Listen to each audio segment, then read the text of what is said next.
Welcome to Your College Bound Kid, a podcast for parents, college counselors, students, and anyone who wants a weekly deep dive into the world of college admissions. My name is Julia. I was an admission officer at Haverford College, an outside reader for Emory University, and I currently work as a school-based counselor at a school in Massachusetts. I'm Lisa, and I'm a clinical psychologist and college counselor. I have a daughter in college, a daughter in high school, and a son in middle school. After 30 years in Chicago, we recently moved to North Carolina. My name is Mark. I'm a college coach in Atlanta and the parent of two daughters. Karis, a graduate of Davidson College, and she is the founder of the Spanish tutoring company, SpanishHelpToday.com. And Joy is a wellness coach at the Keenan Flagler Business School at the University of North Carolina in Chapel Hill. And I'm so blessed to be able to work alongside both my beautiful daughters at School Match for You, college counseling firm that I founded in 2010. Good afternoon, friends, and happy 2025. It is here. Well, in today's episode, I am going to explain something I have been talking about now for over a week, something I find very confusing when it comes to college admissions. And I'm going to explain to you what it is, but why it's important to understand this whole area. Then we will have the final part of Lisa's interview with Dr. Erin Lewellen, the CEO of Tilting Futures, and Erin is an expert on Generation Z. But before we dive into today's content, I have a few announcements. If you know someone who you think would be a great interview on our podcast, reach out. Reach out to me directly. You can text me at 404-664-4340. A lot of fours in there. 404-664-4340. Or you can email me.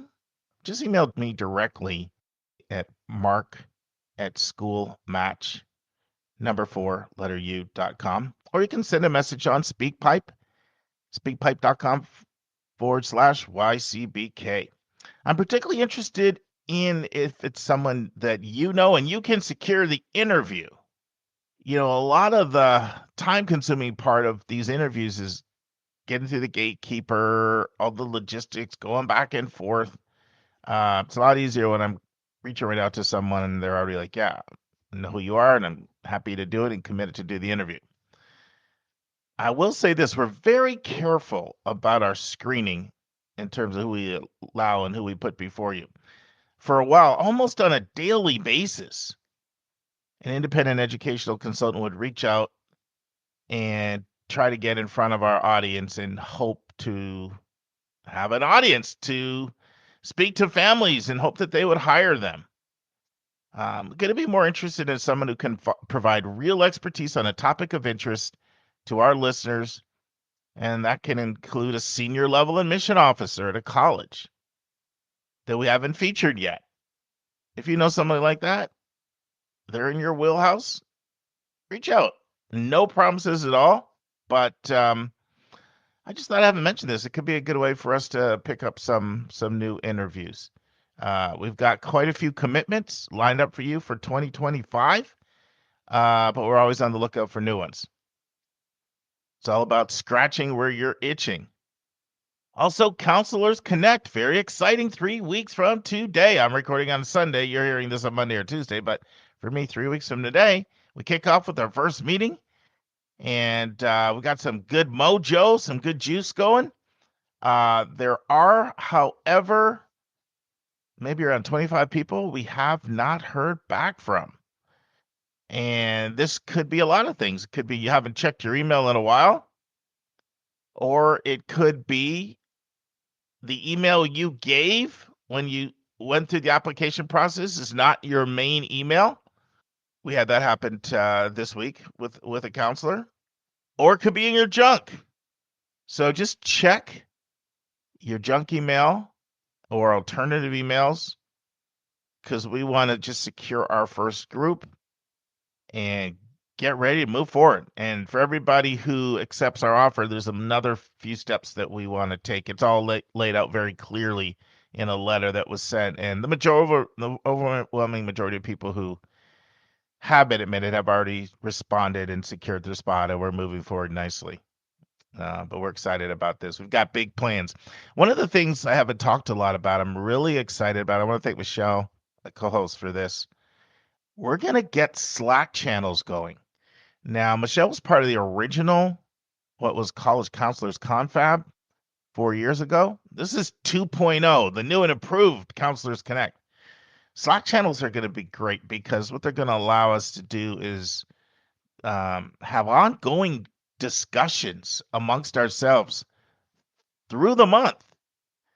And I'm very excited about that. For example, you know, we can literally have a Slack channel on new developments where we can break news amongst each other and communicate about it. I'm really excited about that Slack channel.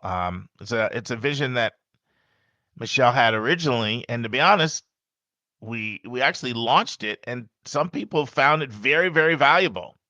But it was just such a small group, and we met so sporadically that this is going to be a lot better. All right, friends, next Sunday is the big enchilada. That's right, episode 500. And I want the episode to be more about we than me. In other words, we want to hear your actual voice on that landmark episode. And our method for that is speakpipe.com/YCBK. So if you would like to share something that you've learned in any of these 500 episodes that you found to be particularly meaningful, and if nothing's standing out, but you can think of multiple things. Like I had somebody say that to me yesterday. I want to do this, but I've got quite a few things. I got to figure out which one. Just pick one. Pick something that you want to take a big highlighter to, that you want to underscore because you have found it to be helpful for you. And you don't want families to miss out on this. You don't want students to miss out on this. You don't want parents to miss out on this. There's something I've learned when a parent talks to a parent. It has a level of power. It's like, oh, you're one of us, and you're telling me that's important in a way that doesn't always resonate if it's from me or one of our co-hosts. So we're excited about this. It's each one reach one. It's about helping each other. So once again, you would just go to speakpipe.com/YCBK, click the orange button. You can take 20 seconds. You can take 5 minutes. You can be anonymous, or you can say your first name and your state. Or you can just say your first name, or you can just say your state. It's really flexible. But we do need your entry by January 10th in order to meet our production schedule. Friends, a couple reminders of things I want to share with you. Because many people have applied now, students, and heard back. A good number of people have heard back. And some people even know where they're going already. Whether they got an early decision or they're enrolling in missions early action, but they're in their school they know they want to go to. A couple of things. When you apply, you've got to look for an email that comes a few days afterward, in most instances, showing you how to set up your portal. And you should be checking that portal every 7 to 10 days. Not only is it a place for you to communicate to the school, but it's also where they're going to communicate to you. Very important things like admissions decisions, where important information they may need. And there's the original portal, you set that up at the time you apply. But then there's also post decision, especially if you're admitted, a whole bunch of other things that happen. So you're going to be in that portal from the time you apply to the time you make a decision. It's usually where you would accept or refuse an offer, and a number of other things. So just don't neglect this important step, this important piece of communication. Many a student has lost out on a great opportunity because they didn't look in that portal, and they missed something very, very important. I'll never forget a student that missed a full scholarship back in 2015 or 16. And it made it very clear the date that they needed to respond by. And it was like 7 days afterward when they noticed this. I worked with this student and tried every kind of way to see if they would reconsider, and they were not having it. So, that's an extreme, but important information is communicated there. The other thing I want to remind you about is, health insurance. So once you decide on a school, you want to make sure that you have a Then you have to go through the process of communicating with them whether you will be accepting their health insurance or using your own. And it's very common for a school to have a policy that if you don't let them know by a certain date that one, you have valid health insurance and you need to provide proof of that, that is acceptable in their state, then they'll just give you their own policy. I'll never forget this conversation I had with a financial aid officer at Davidson College. And she said parents would just be screaming because they had the policy. Here's the date. We need to know. If we don't know by such and such, then you're getting ours. And some people wouldn't know, whatever. Don't check your emails, this, that, the other. And it's not fun. Okay. It's not fun, especially when you know how much some of these policies are going to be for the year. And you're already paying a lot for your own, and then you turn around and have to pay another 4, 5, 6,000. That's not a good day. So make sure you're on top of the policy when it comes to health insurance once your student has picked a school. I know it's a little premature for that for most students, but I'd rather get to you early with this.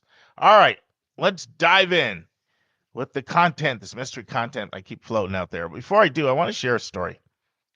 So anyone who's been a regular listener for the last couple of years now knows that I used to work at KIPP, which is the nation's largest charter school network. It's an acronym for the Knowledge is Power program. And I was actually at KIPP from 2009 all the way through the end of 2022. While at the same time, I also, had this podcast that I was doing while I was at KIPP, and I also had my own company. But it was 2014, and I was at a KIPP fair because we had a big college fair every year. Fortunately, for like the last probably 6, 7 years I was there, we partnered with all the schools in the area, Westminster, Woodward, and did a big giant fair and 3,000 students, and everybody would come in early, sometimes even August or September, to Atlanta and attend our fair. But we used to have our own fair back in 2014. And I remember I was at the fair early, like 30, 35 minutes early, to be there early. And 2 different reps were setting their tables up and, you get everything ready. You got your brochures and your pens and your giveaways, and you pull out your display and, you're all ready. And we were just having this conversation amongst ourselves. And it basically went like this. I really feel sorry in a lot of ways for students, because as much as we try to make it sound like this college admission process is pretty straightforward, it's actually really confusing. And so, in fact, I remember one time, because, get off on the side here, but I have a loud voice, which has served me well, but it's also got me a lot of trouble. And I remember I was making a comment on that, like right when they started letting families through the door to come into the fair. And I'm like, oh, gee, let me keep that. Let's keep that between us here. And I scattered away.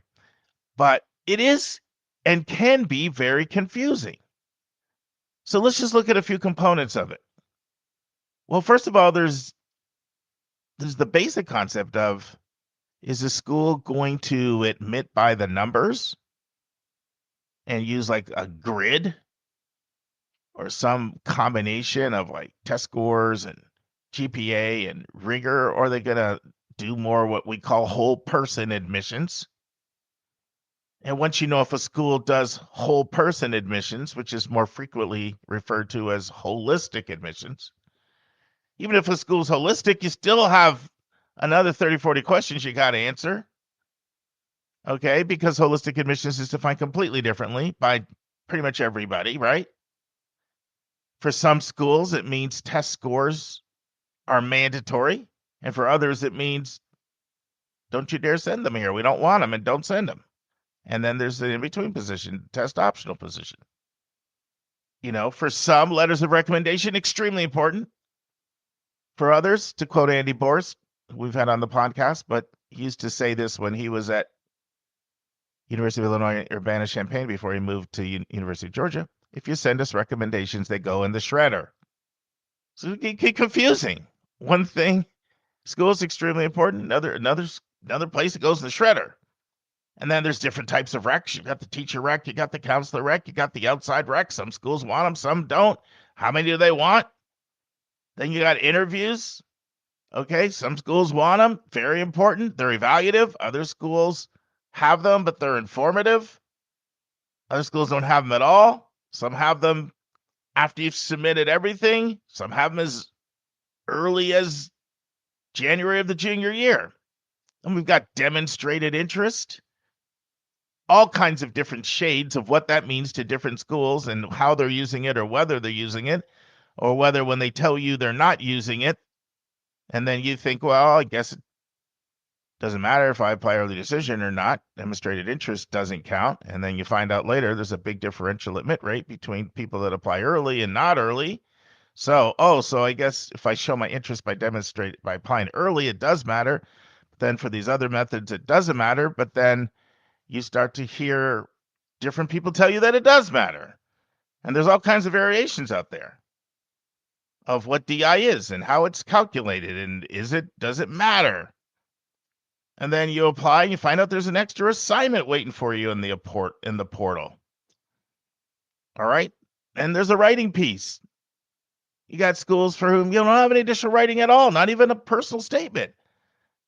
And then, oh my goodness, the applications that just wrapped up, some of those, are hard because they have a lot of writing and it's difficult writing. And I'm talking 4, 5, 6, 7, even 8 additional writing pieces. You got schools that have things like Scholarship Day and Scholarship Week, and then schools read transcripts totally different. Some count the 9th grade, some don't count it at all. Some say they're going to focus on an academic core classes, math, English, science, social studies, foreign language. Others are looking at comprehensive classes. Some colleges recalculate a GPA. Some don't recalculate a GPA. Then when everything's done, you got to do a SAR.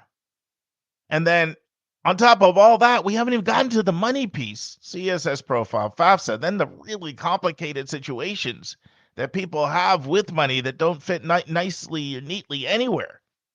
So all of that can be confusing, but that's not even what I want to talk to you about today.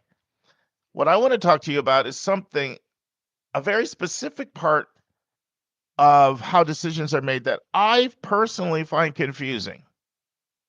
And I know you do as well, because many of you have told me it. And that has to do with simply this. What role does your college major play or not play when it comes to determining if you're going to be admitted? What role does your college major play or not play when it comes to determining if you're admitted? So I'm just going to share with you a half dozen or so of the different models that I've just experienced this year alone traveling to different schools. If you heard my interview with David Graves from the University of Georgia, you heard him say that for the most part, college major doesn't matter at the University of Georgia. They work off the assumption that you're likely going to change your mind anyway. So why should we put all this emphasis on what your college major is? But then even there, you heard him say there are a couple times where a few exceptions, not very many, but a few. So you think, okay, maybe that's how big flagship state schools work. No, actually, that's actually really surprising for big flagship state schools. So you can't typecast or stereotype. That's how big flagship state schools work. But now let's go all the way to a liberal arts school like Pomona College. Same thing there, right? Small liberal arts schools, they're interdisciplinary. They want you to take econ and take computer science and take a foreign language and take sociology and combine it so that you have a breadth of knowledge from a lot of different sources and you can think critically and you can communicate effectively, and you're not being prepared for any one job, but you're being prepared for the jobs of the future. You're being trained in a multidisciplinary way. So certainly college major doesn't matter there. And most of the time that is what you're going to hear. College major doesn't matter there in a small liberal arts environment or a bigger liberal arts environment. But when I was at Pomona, they said college major doesn't matter, but we've had a problem recently. Too many kids wanting computer science. And they get here and they can't get in the classes and they're frustrated. So we still are kind of looking at that to some extent because we have a certain amount of faculty. We don't want to set people up for a disappointment. So even in places like the schools that say college major is a non-factor, it still sometimes can be to some extent. So then that's kind of confusing. All right. Now let's go all the way to the other extreme. There are schools where you must apply directly into a major without exceptions. An example, that's Cal Poly, where I was at on September 13th in San Luis Obispo. Here's a direct quote from a senior level person there who did the information session. We don't have undeclared or undecided. Talking about majors. Talking about you can't just apply here and say, I'm not sure what I want to study. I asked him a follow-up, how hard is it to do an internal transfer? He went on to say, well, you have to wait till after your first quarter. Then you have to apply to the major you want to, and then they're going to take a look at your Cal Poly grades. They're going to look at whether they have space in that major. They're going to look at whether you would have been admitted directly to that major right out of high school had you applied, but 30% of people do it. He said it's more likely to be approved if you're changing within a college, but there are exceptions. And there's a process they make you go through there, which I won't get into here. It's fairly detailed. But then at the same time, when I was there, I heard about a student who did it 9 times. But each major is very explicit with their own rules. So that's all the way to the other extreme. So now you need to know that.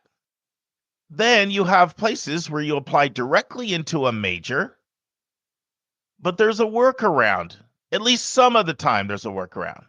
So let's talk about a place like that. I was at Virginia Tech on the 9th of October. That would be them. Here's some quotes from Virginia Tech when I was there from their info session. Major is very important. We are major specific here. You are applying to a major. But at Virginia Tech, they make it pretty easy to switch majors once you get to Virginia Tech. To give a couple more examples, what this means, I'll use direct examples that Virginia Tech gave me when I was there. You're not applying to engineering, you're applying to civil engineering. You're being compared to people in civil engineering, not electrical or mechanical. Ditto for chemistry. You're not being compared to the person applying to biology. You're being compared to the person applying for chemistry. However, you may be thinking, I got this down. Well, they also have university studies, an undecided 2-year track. And they also have undecided tracks within each school at Virginia Tech. So let's say you can't decide between bio and chem. Well, they have exploring science track within the College of Science. You know you want to be a business major? Not sure whether you want to do international business, finance, accounting? Well, they have an exploring business option within the business track, within the business school. And they have an exploring natural resources and environment within that school. And they have an exploring liberal arts and human sciences. However, they don't have an exploring track for engineering. So you got to learn what are the times when you can apply to university studies undecided or undecided within a college, but then there are exceptions where they don't have it. And then they have carve-outs for the top 3 most competitive and majors that are the most restrictive. So they have architecture, and this is the only place where you cannot transfer into it all. You got to come in as a freshman. So you got to know that. And engineering, where they say the demand, outweighs the seats. I mean, it's known as an engineering school. And business, once you apply to engineering, you have to pick, your particular school. And you do that initially. But then, once you apply, directly. But then you have to go through a year in general engineering. regardless of your specialty. The Pomona College of Business is one of the most competitive schools that they have. So it's hard to get in, even that they do have an exploratory track with business, but they do not have an exploratory track for engineering. So you got to learn that model. All right, let's look at another. I know your head's spinning. Let's look at another model. These are just off trips for me this fall, right? Although this is a pretty common model. This is Santa Clara, where I was at on the 17th of September. At Santa Clara, you apply into a school. So they have three. They have engineering, they have business, and then they have, like all of the liberal arts. And you got to look at the majors that are housed within those majors, right? So you apply into the college, and they have differential admit rates for all of them. But once you're in, then you have free access to any of the majors within that college. And there's no more selection process of getting into, say mechanical engineering. You got in the School of Engineering, have at it. Pick your branch. Ditto business, ditto for the arts and sciences. That's Santa Clara. And it's a fairly common model. So if you think, okay, I've got this down now. I think it's complicated, but I think I've got it down. Hold up. Here's another model. We've got the University of Virginia. So this one has elements of a lot of these, but it really depends. In a lot of ways, it looks like Santa Clara, but only for most of the majors. For example, if you're applying to the College of Arts and Sciences, it looks a lot like it does for other schools. It's the largest school, it has the most majors, and you're not applying to the university at large. You're also not applying to a major. You're applying to the college within the university, the College of Arts and Sciences. At UVA, they have 4 other schools or colleges. And if you're looking at engineering and architecture, they pretty much functions very similar with a few little twists here to how arts and sciences are, right? You're not applying to the whole university. You're not applying to a major. You're applying to a school within the university, and then you can pick your major and declare your major later. But notice how different that is from Virginia Tech, where you're applying to a major, but there's variation. Cal Poly, you're applying to a major with literally pretty much no wiggle room initially, which is totally different than what I said about University of Georgia or Pomona. You're not applying to a major or to a college. You're applying to the university as a whole. But for UVA, there are exceptions. When it comes to nursing or kinesiology, you're applying directly into your major for nursing and kinesiology. So just when you think you've got it figured out, now they come at you with a hybrid combo. And wait, it gets more complicated. Let's say you want to be in the McIntyre School of Business. Well, you start out in arts and sciences, but now you have to apply into the school from the college that you're interested in, as opposed to the Santa Clara model, where once you're in the college, you just pick your major. So in the case of McIntyre, you got to do it after year 1. You're going to find out after year 1 if you get into the School of Business. And if you don't, well, they provide a whole lot of other pathways. You can minor there, but you could pick another major. You can transfer to another school. Fortunately, they provide a lot of pathways to jobs and show people who are distraught. You can still get you into business jobs and you can minor into it, but you're not going to major into it if you don't get in. And in some schools that make you apply into it, like Keenan Flagler at the University of North Carolina, Chapel Hill, where my daughter Joy works, the admit rate's actually fairly low, so that's pretty stressful. Other places where you apply into the program, the admit rate's fairly high, so you still know you have this second application that you need to do to get into the program you're interested in, but it's not that stressful because of the high admit rates. That can vary tremendously from one school to another. So at UVA McIntyre, you got to apply after year one. So you've got these programs where once you're in the university, you have to apply to get into the program, and others you just pick. Data science is another. And typically after year one is when you're going to apply for data science. But it gets even more complicated than that, because then you have the Batten School of Leadership and Public Policy. This is another one where you come into the arts and sciences, but you need to apply to get into that school. But when it comes to Batten, some people will do it after their first year, but it's very rare. Pretty much every competitive applicant is doing it in the spring of their sophomore year to give themselves a better chance. So I know my head is spinning just recounting all of these different models to you, and I haven't even covered all of them. And these are just the ones from my fall visit, September and October. So there are a lot of models out there, and I wanted you to know the most common ones. And I know some of you are thinking, Stuck, what are you doing to us out here, right? I mean, I already got enough stress in my life. Like, why? Why go through all this? Well, here's the upshot. Here's some of the takeaways. First of all, research. You got to do research, and you're listening to your College Bound Kids, so I know you already know that. You got to start early to figure this stuff out, or your head's going to be spinning.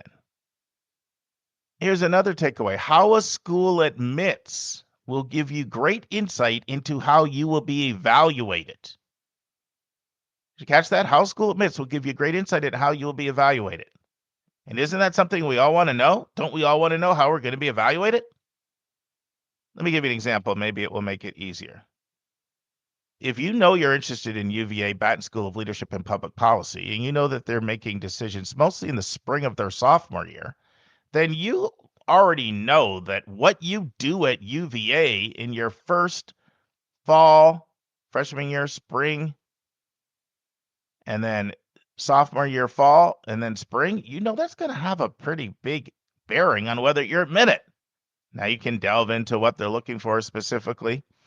That's very different than if you're getting admitted directly out of high school, right?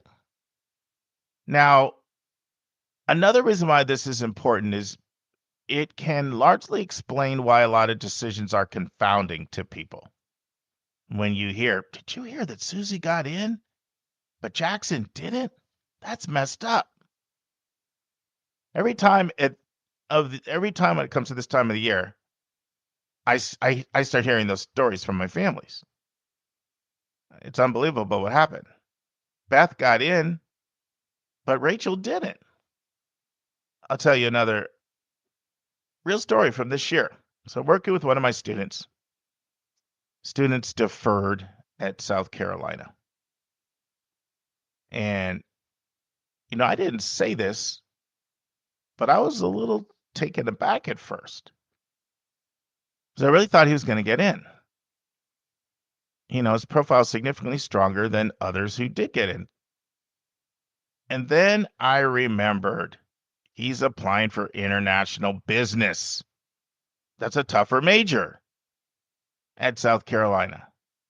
So instead of each person judging what's going on, why did this person get in, that person not get in, it can really make you less judgmental when you realize some of the different processes that schools are using to go through this process. But I mostly wanted to share this with you because I want you to look at schools and ask yourself the question, how are they making admissions decisions?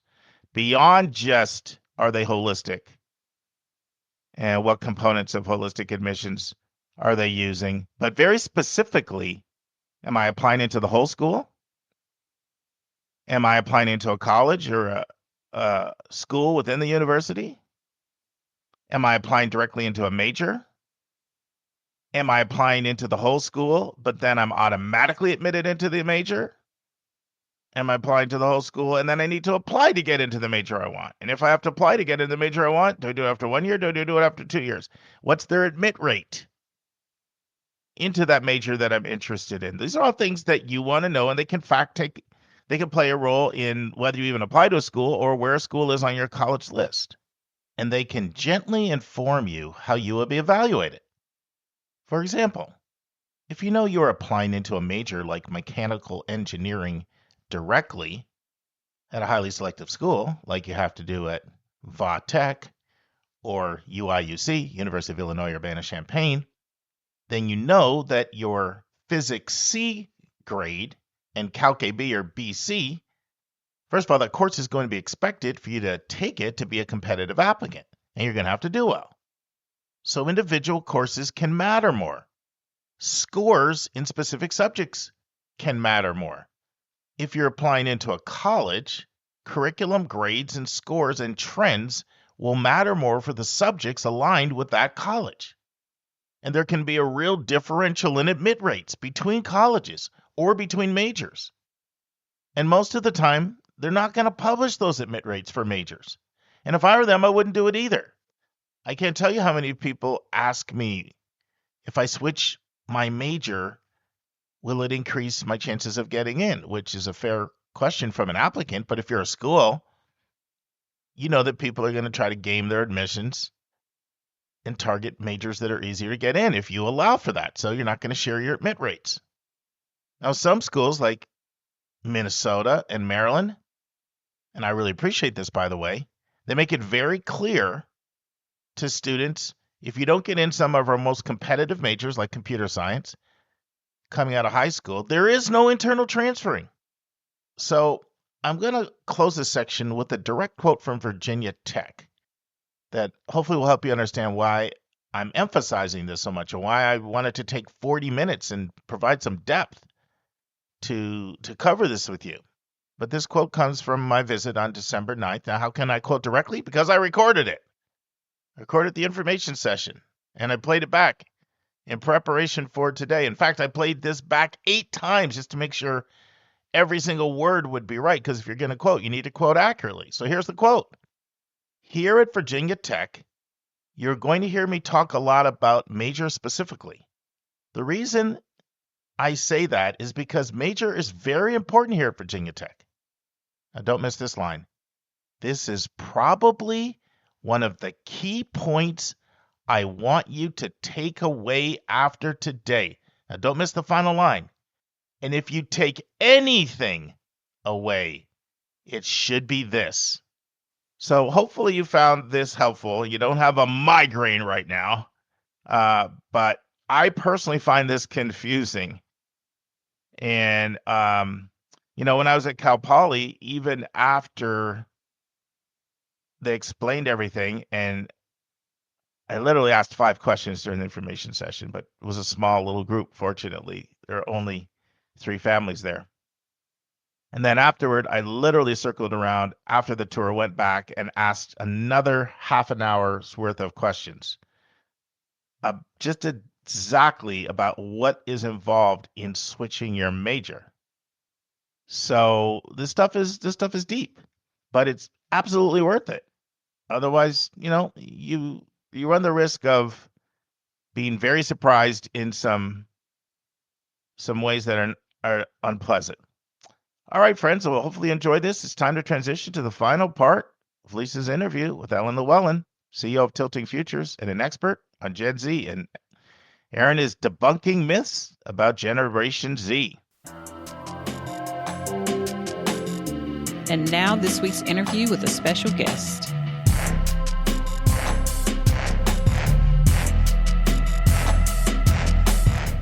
Friends, in part 3 of Lisa's excellent interview with Erin Lewellen, where Erin is debunking myths about Gen Z, Lisa asks Erin about whether it's true that Gen Z is addicted to social media, and Erin responds. Lisa asks Erin, how can we develop better relationships with Gen Z teens? And Erin has some great pointers for all of us on this. Erin shares her advice to parents with high school students who are considering college, and then Erin goes on the hot seat in our lightning round. Listen and enjoy. And the other, or you could use your use your brain or your, mind, and all those sort of racing thoughts, you could channel them into getting to know someone about them at their core, and what inspires them, what drives them, what motivates them. Those are much more interesting conversations, actually. Yes, absolutely. Than trying to stuff somebody into like a heuristic or a box, to just see where they're at. So I think that, to me, that seems like progress. Now, some people say that the reason why Gen Z is wrapped up in identity politics is that they're addicted to social media and they're getting crazy ideas on the social media. So what say you to that claim? So I think this is nuanced. First, I will say that millennials are the most active generation on social media. So let's just be clear about that. And it is true that Gen Z is the absolute first generation that grew up in a world with social media. So this makes it so that they engage with it inherently differently than any other generation before because they grew up with it. They're more aware of the negative impacts of social media than generations before them.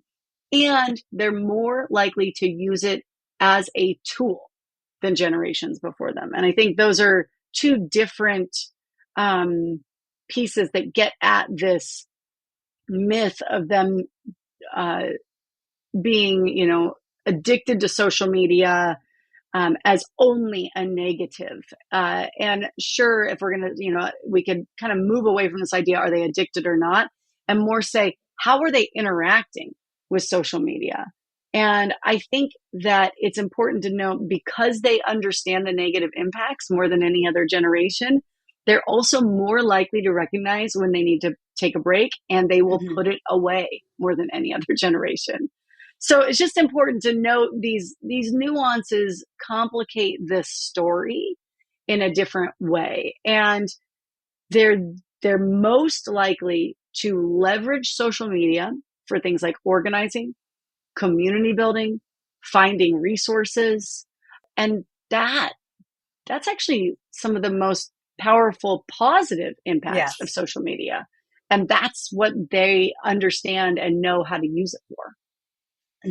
Yeah, and I think that is a great model of how to use social media positively is to find your people, to get support, to, join around a cause. And it's great to see Gen Z is so skilled at that. And they can just, communicate with each other so quickly. I think that is a real positive. So what do you think? How can other generations like Gen X and millennials and the baby boomers, how can we all form better partnerships with Gen X or Gen Z, excuse me? I guess I would say two things come to mind. The first one is if you can flip your thinking from deficit-based to asset-based when it comes to your interactions and what's being said, what's being emoted, what's in front of you. If you can think about how this might be an asset to either the relationship between you and this person or their ability to do good work, that will change your approach fundamentally and make it easier to build a relationship. And I think the second one is to ask yourself, why am I having the reaction that I'm having in this moment? And I think that moment of looking in the mirror is the second tool, maybe the most important tool, because I think what you'll find is what I've found, which is, this is my own issue. And it's on me to deal with my own issue. Just like if there's a moment that I described earlier where there's a moment of sensitivity or emotion and I'm having a reaction to it, wait a second, that's my responsibility to deal with it. Just like I'm thinking, it's your responsibility to keep your emotions in check, right? Hold on, time out. I'm doing the exact same thing. So how do I keep that mirror really turned on in those moments? I think those are the two big things. That's great advice.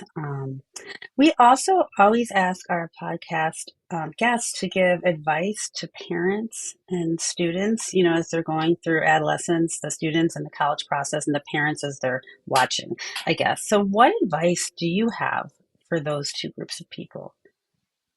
So you're asking about a parent with a college bound Yeah, kid? right. Yeah. Mhm. So, like a parent and then also the kid themselves. Yeah. I think for a parent, I would be open to the pathway to and through college being maybe different than yours. And I think right now, with, I'm still a big proponent of going to college. I think it's very important, and it's an experience that is enriching in many ways. And that pathway, though, may not look as much of a straight line as it was when we all went. And I think that's okay. I think that's good. There may be a time when your young person wants to go have an experience. They want to get in the arena on something. They want to work on a presidential campaign for the semester. And I think finding ways to be open to that is going to be important and supportive of that. And not fear it.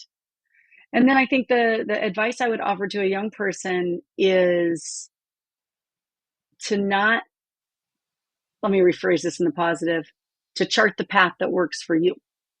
Mm-hmm. And I think that may mean that you seek experiences that are going to broaden your idea of what you might want to do in your career or what you might want to study early on in your college experience, whether it's through an internship or an experience like Tilting Futures, etc. It could be anything, a number of things, but that you're seeking out, you're not just sitting back and having it come to you, but you are in the driver's seat. You are building the education you want to prepare you for your future. And I think that's my biggest advice. Yeah, take an active role. Yeah. And just try to find what works for you, and knowing that that's different for every person. So, well, Yeah. that is great advice. Thank you. So I really appreciate all the wisdom that you've given us, but there's just one more thing you have to do before this interview is done, and that we always put people on the hot seat. And by that, maybe you just ask, no, this is like the barely warm seat. Just like favorite, just like fun things about you, like little, like different fun things. So I'm going to ask you, because I know that you have traveled internationally, what is the favorite place that you've traveled to? I think I would say Cape Town, South Africa, because for me, it's an emotional place. It's where I discovered, my sense of purpose and meaning. And it's also a place that is, of course, of incredible beauty, but it's also a place that has such complexity and richness. It's a place I've been really, privileged to have gone multiple times now that we also run a program there. But that is where I found my meaning and purpose, and a community of incredible people. And there's so much to love about Cape Town. And I think that is my favorite place that I keep returning to. Yeah, I've always wanted to go there. I keep hearing people talk about Cape Town, South Africa, so maybe that's just the universe nudging me maybe in that direction. At least I like to think that way, because I want to go there anyway. All right, so you can talk to somebody for an hour who's either living or dead, like just one person that you'd want to talk to. You have 1 hour to talk to them. Who would that person be? I think it would be, this is a little nerdy, I think it would be Octavia Butler. Oh, yeah, I love her stuff. Yeah. I want to understand how her process, how she wrote what she wrote, and how she thought of the worlds that she built. I feel like she would be fascinating to talk to. Yeah. I mean, she was so prophetic. Yes. She's writing stuff in the 70s, 80s, and you're just like, oh, that describes today. Yes. And so How, the things that she predicts after that are even scarier. So I hope she's not right on that one. But it's amazing. same. But how do you even do that? My mind doesn't function like that. So how does Mhm. one do that? I would love to understand that. Yeah, no, she's a really interesting author. And finally, what's a good movie or TV show that you've seen lately? You know, you're on the couch binging TV show or just a movie that you love. What would you recommend to our listeners? Well, I inhaled the Olympics and That was really cool. I enjoyed the documentary on Simone Biles, if you haven't seen it. Oh, I I have thought it not was seen that. Is it really, good? it's really good. And it Hmm. speaks to, actually, I think shines a light on what we talked about today in a lot of Hmm. ways. And the pressures of a young athlete and what media and folks who are quick to judge and quick to want to put people in a box, like what that does to someone. I think Yeah. it's really good. It really shines an empathic light in a different way. Yeah, no, I should definitely watch that because it was so interesting to watch the treatment of Simone Biles. She responded in the prior Olympics to her feelings and she was not doing well and she dropped out, and there was so much criticism of that. Um, but it worked for her. She went on to, go back and do the Olympics again, and she was, of course, a great champion. But you're right, that kind of does just, it's very emblematic of this generational divide that we've been talking about today. Well, I'll have to check that out. And thank you for all of your information today. So if people want to learn more about Tilting Futures, where can they find you? Oh, they can find us. They can find us on Instagram, of course, but you can also find us at our website, which is tiltingfutures.org. All right, great. Well, thank you so much. We really appreciate it. Thank you so much, Lisa. This was great. On Thursday's episode, we will have 2 questions from a listener.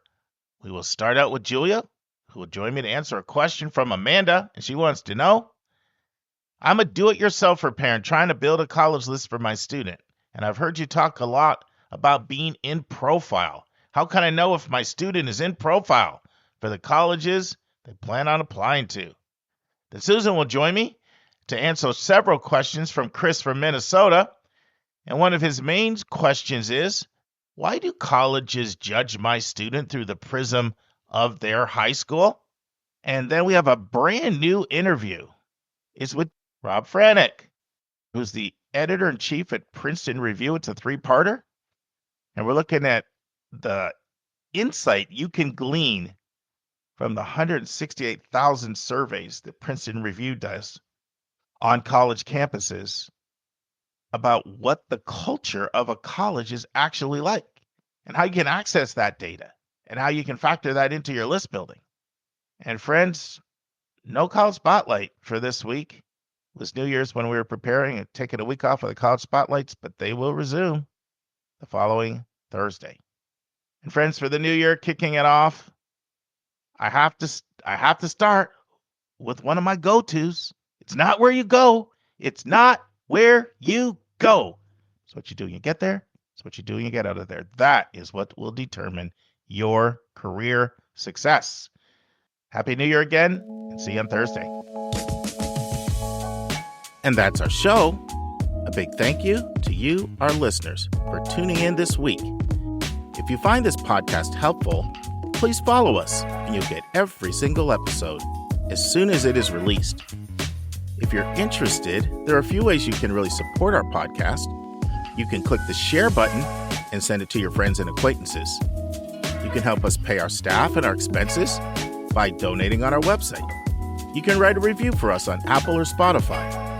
I'm the producer of the podcast, but we have a fantastic team of 15. Shout out to our co-host, Dr. Lisa Ruff, Dr. David Williams, Linda Depker, Susan Tree, Vince Garcia, and Julia Esquivel. And to our substitute co-host, Sylvia Borgo.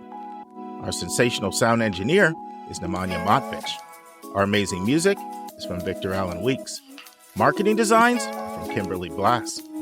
Lily Parikh manages our Instagram. Our image editor is Talha Khan. Joyce Ducker does our website episode updates. And our webmaster is Stylianos Dimitriou. And if you want to have a coaching session with Lisa, Linda, or me, just text me at 404-664-4340. If you have a question you want us to answer, or if you have a recommended resource or article you think we should discuss, just send it to questions@yourcollegeboundkid.com. Our favorite method is for you to record your own voice at speakpipe.com/YCBK. By the way, check out our website, where you'll find lots of content that is not on any podcast app. Our website is yourcollegeboundkid.com. If you want to learn about other hot admissions topics, follow us on Twitter at YCBK Podcasts. We think of you as our listening family, and we look forward to meeting again with you every single Monday and Thursday.